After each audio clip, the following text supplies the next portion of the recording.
Was watching a YouTube video where the YouTuber tells let's not meet stories of weird encounters with landlords or in hostels. Reminded me of this one that happened to me a few months ago.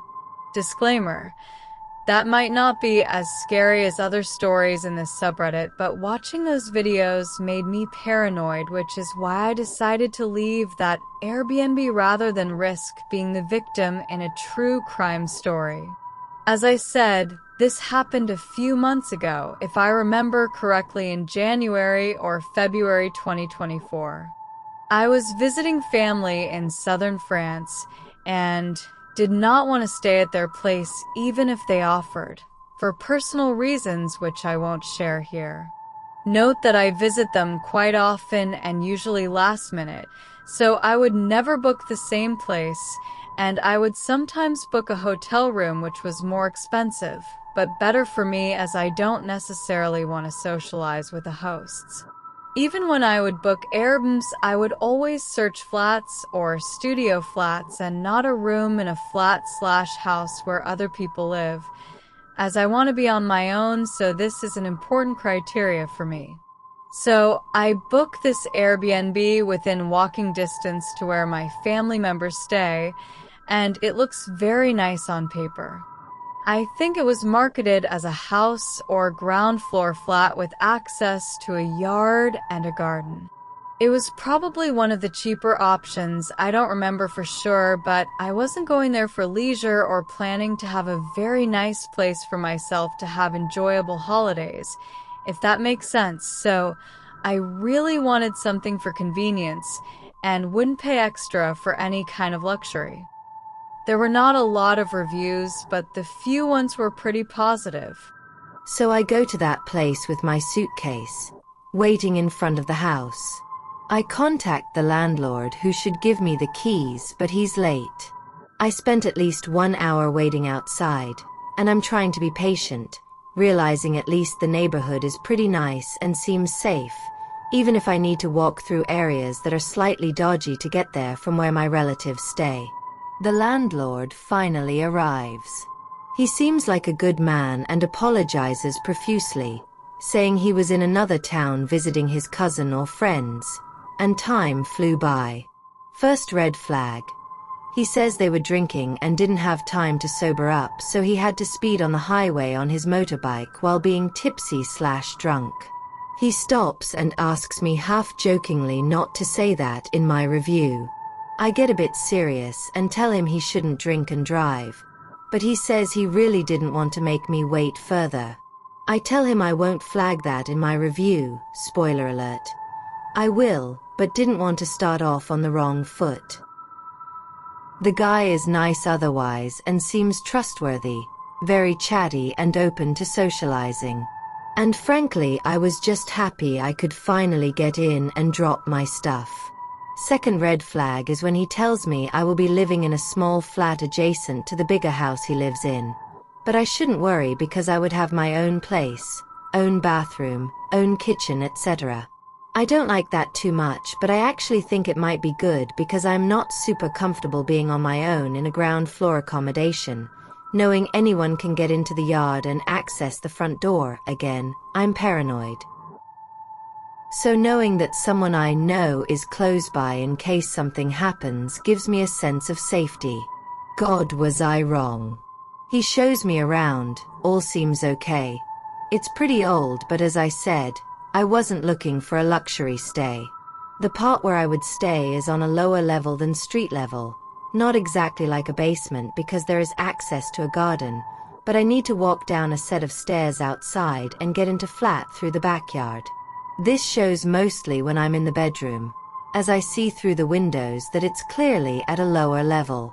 Next red, or rather yellow flag, is when he shows me a door close to the bedroom, which is the connecting door between my part and his house. I was kind of expecting that, but thought he might need to at least cross the yard or access through the front door to get into my part of the house. He says this door stays closed and it's locked anyway, not as a warning for me not to try to open it, but more like, you'll notice there is this door. It's useless for you, and what's beyond it is not part of what you're renting. We chat a little bit, too long for my taste because I was tired and also still annoyed at his lateness, and not in the mood to socialize. He gives me his phone number because Airbnb chat feature is not good. It's easier to use WhatsApp. And then he leaves. I start to settle down, open my suitcase and get changed before leaving to visit the family. I then go back to the place in the evening and decide to have a shower. If I remember correctly, what I'm saying next happened before I took a shower because I remember locking the bathroom door, which I never do when I know I'm on my own, and I recall being quite anxious when taking the shower. So, biggest red flag before the last drop. I'm sitting on the bed, and hear a knock and someone saying my name. 2 seconds later, before I get the chance to answer or even understand where the noise comes from, I hear keys turning in a lock and a door opening. As you might have guessed, it's the connecting door, next to the bedroom. The guy enters, and says he can't find his phone, and if he might have left it downstairs. I'm a bit shocked probably because if he had come 10 minutes later, I would have probably been naked, ready to take a shower, or maybe walking around in a towel, since I'm supposedly alone. I know it might sound like I'm a pussy, but keep in mind I'm a relatively young woman alone in a house with a man in his 40s or 50s, who has control over when he can get into my place at any time.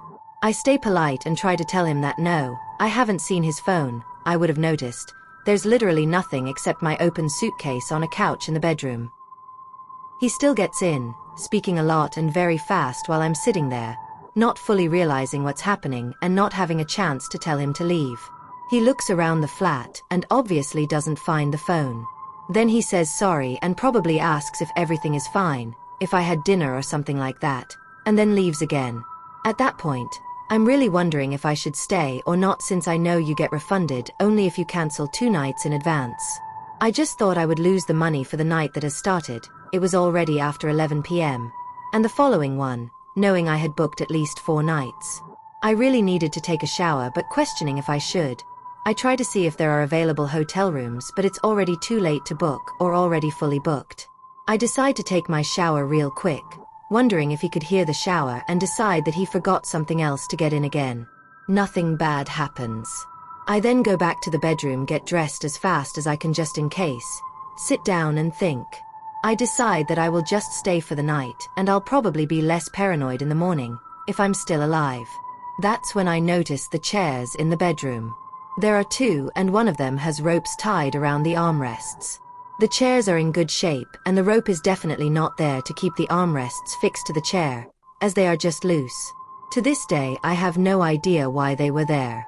I still think I should sleep there just for the night and try to use a chair to block the door handle in the bedroom, like in the movies. But guys, this only works in the movies. I try with both chairs, trying to pile them up, even trying to use the ropes one way or another. The handle can still go down enough to open the door easily. I think that at least if I leave them in front of the door, I'll hear if someone tries to open it. But the door opens the other way, and in any case, I didn't know what I'd do even if the noise woke me up.